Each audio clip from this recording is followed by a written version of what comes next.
Today we'll be speaking to Mr. Corey, who is the principal of Kodaikanal International School.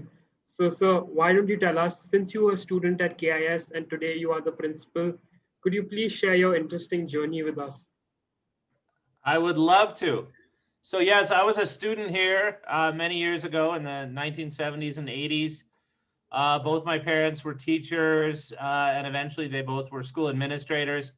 And you know, if you grow up in a household like an education household, your parents are teachers, you kind of vow you'll never be a teacher, right? And it's like that's not what I want to do. I want to do something else, right?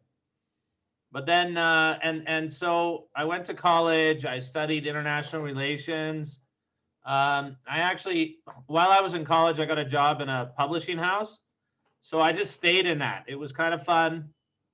And I just stayed in publishing for probably about 10 years. And I was working as an editor, project manager. But eventually, I think it was pretty apparent that, you know, it was like I was missing the people connection that I had kind of grown up with in Cody and in education. And so I went back to college. I got my master's to become a teacher. I taught for 5 or 6 years in the U.S. In U.S. schools, and then one summer I took a writing course, and that just I was just so enthralled by that, and it was a writing course for teachers.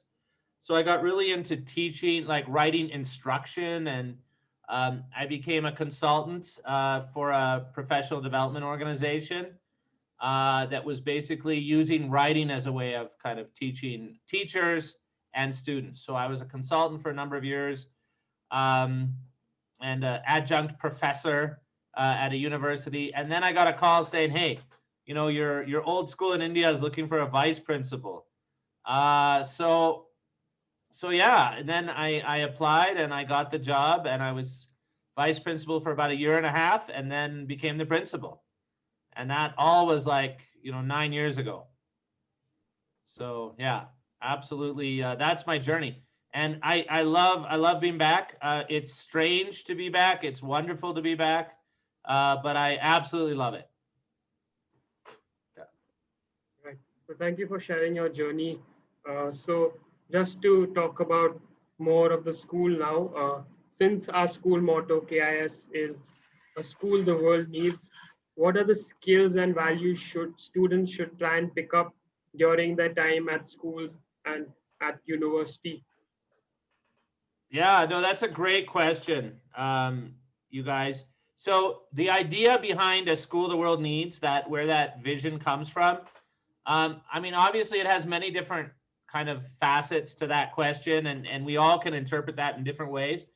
For me, right, I think I see it primarily as a multicultural school that brings students in from many different backgrounds and experiences, things like that. I think we have the opportunity here for some very deep learning when it comes to, you know, with others, creating relationships, learning together, you know, that where we aren't necessarily bound by culture, creed, or caste. Yeah. So in other words, we can learn together. And I think it's right now the world feels like it's splintering up into factions and groups, and countries are talking about, no, we need to only do what's right for our country. So I think that that's kind of a scary aspect of the future. And I think our school can work to remedy that problem. So whether you're playing basketball or you're joining a robotics club or you're in class or you're in a dorm with a student and they become your friends, right, from very different cultures. I think that is actually an invaluable skill of the 21st century, and one the world needs. It needs people who are willing to, able to work across cultures. There's other skills too. I think, you know, when I think of 21st century skills, I actually revert to just the skills that have been important for humanity all along. I think critical thinking, being able to really, you know, have agile minds that are able to kind of see through different arguments and understand our biases, things like that. So critical thinking. Something that doesn't get talked about a lot is the ability to reflect. I think that's a very important. My favorite philosopher, my favorite educational philosopher, John Dewey, has a quote, and he says, you know, we don't learn from experience, we learn from reflecting about experience. So I think reflection is absolutely super important. Flexibility, being flexible. I think especially in the job market of the 21st century, I think you'll have to be flexible and think of new ways to put your talents on the market. Creativity, absolutely 100% essential. And finally, I think a big skill is being able to work with others, and especially working with others across cultures. I think that's going to be a huge skill. So that's how I see us positioning ourselves as the school the world needs. So, how should students decide on what career path is right for them? Okay, I think you'll get a lot of great answers from different people on this question in relationship to their career, and they'll tell you, like, for this you have to do this, for this. So my answer is going to be a little off the beaten path. Okay, I honestly think that the two main attributes, for really understanding. I think you have to understand who you are, and then you can understand what career fits into that. I wouldn't be like, well, I don't really like that, but I know, that's lucrative or whatever. I think you have to know who you are. And the way to do that is to be really curious and to seek adventure. I think those two, I think you need to have a lot of curiosity, and you need to kind of be unafraid to kind of go and find and meet different people, experience different things.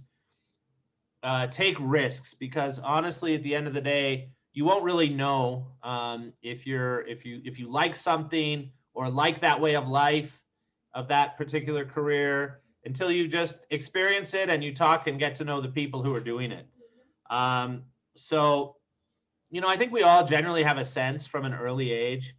Like, probably when I was like in middle school, it's possible that, like, I probably knew, okay, I'm not going to be an accountant.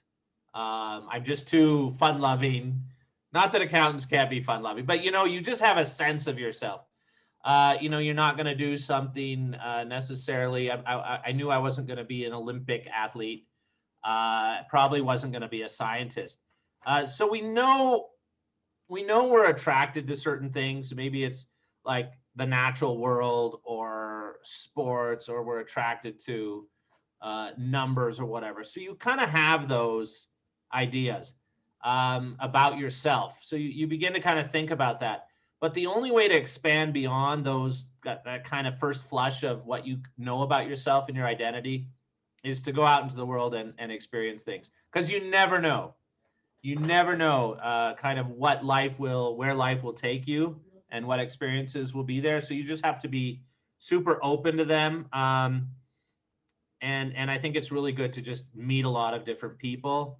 I'll tell you something else. I don't think I've ever met anyone, who, like, when they were in middle school or even high school, really had a true understanding of what they were going to do, and that they, maybe they thought they did, but who you are in high school or middle school or whatever, it's not who you are in college. It's not who you are in your 20s, or, a lot of things happen between now and then.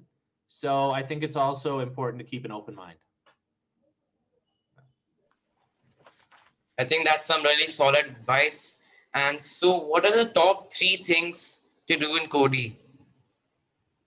The top 3 things to do in Cody, obviously, I mean, we all know it's the ballet and the opera, and the theater. Clearly, no, you guys know Cody well. You know that there's no ballet, and there's no malls, and there's no swimming pools, things like that. So during the pandemic, especially right now, I mean, to be honest, I am doing a lot of working. So I like to work. I like to read. So I'm doing a lot of reading of really interesting books. And then I really just like hanging out with the family. We try to exercise, we cook, we do puzzles. We just kind of like we do gardening. In terms of, if you're asking me what there is to do in Cody, hiking's always good unless it's raining. I love talking to the shopkeepers and the taxi drivers, and just kind of, walking around a little bit. We have some good restaurants here, but there's a very limited kind of cultural scene. Most of it's associated with the school. With the students not here right now, it kind of diminishes somewhat. Yeah. So now just listening to you talk about Cody, I really miss Cody. Yeah. And so thank you so much, Mr. Cody. Thank you so much and good luck. Thank you. You guys, it was wonderful. Great set of questions, and it's just good to see you guys.